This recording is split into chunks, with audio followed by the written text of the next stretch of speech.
A government is widespread, as everybody knows. I mean, it's into everybody's pockets and everybody's life all over the place, and the same thing holds true for the UFO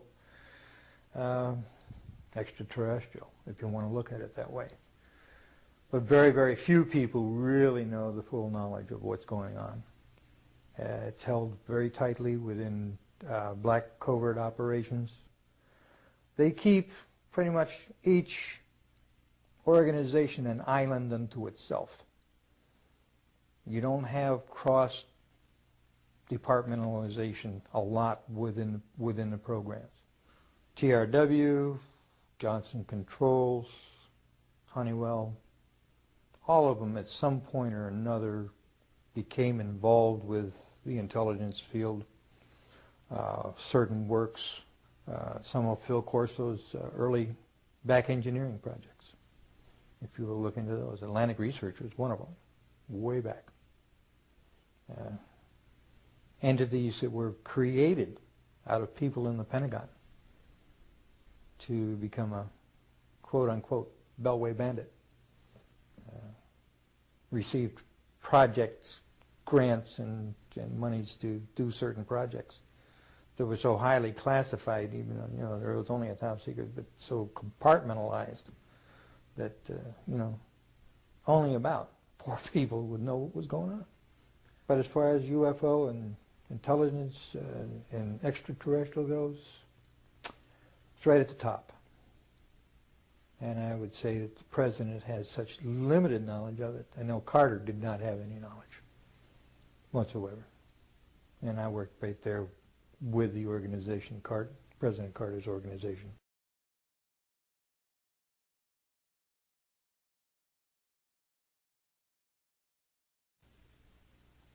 I noticed the satellites' positionings. I said, now this is supposed to be a system that tracks radar anomalies on Earth, right? The whole thing, the movement. Yep, that's what it does. And I says, well, why are half of them pointed towards the outer space? Towards the moon, towards areas that are just blank space? Well, I don't know, was the reply. He says, never thought about it. I says, well, at least half of those satellites you got up there aren't looking at Earth. I said, what are they looking for? He says, well, you got to have need to know about that. I said, I see. In other words, who's coming? He says, we don't know. About end of subject. There was a fear then that of something out there. It became a very big concern. Asteroids, UFOs, people coming from other places. Paranoia was also there within the government. At certain levels, you could feel it. You knew it was happening. Would they tell the truth about it? I doubt it.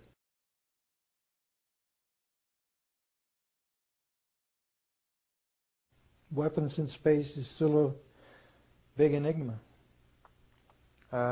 Black covert operations have always been trying to do something like that.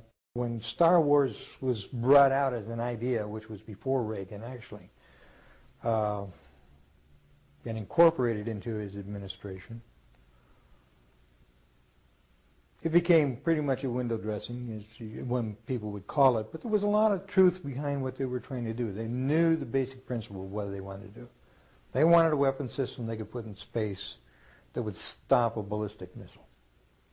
That was the concept. Now, if that ballistic missile happened to be coming from another direction other than earthbound, could it do the same thing? Or was it a ballistic missile? Concepts were there. Ideas were there.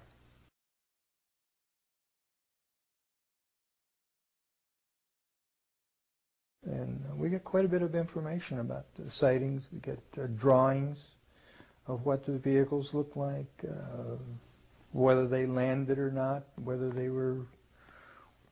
they saw any people with them, extraterrestrials, things like that. And we would get pictures in of the supposedly AVM or satellite areas. And once in a while, an anomaly would show up on the picture that didn't belong there. A round object, a triangular object.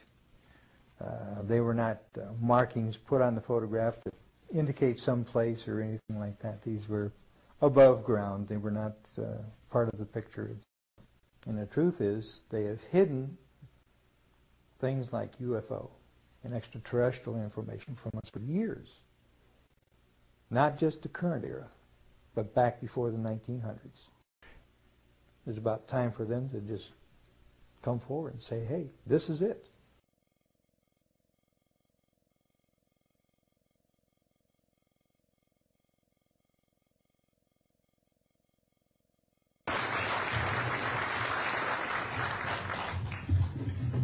My name is John Maynard. I'm a retired Army. I retired as a Sergeant First Class. For my entire 21 years of service, I held a top secret clearance. Compartmentalized at times to as high as TK, Omni, Crypto, and others. I had access to very, very sensitive documents. My testimony is basically two-pronged.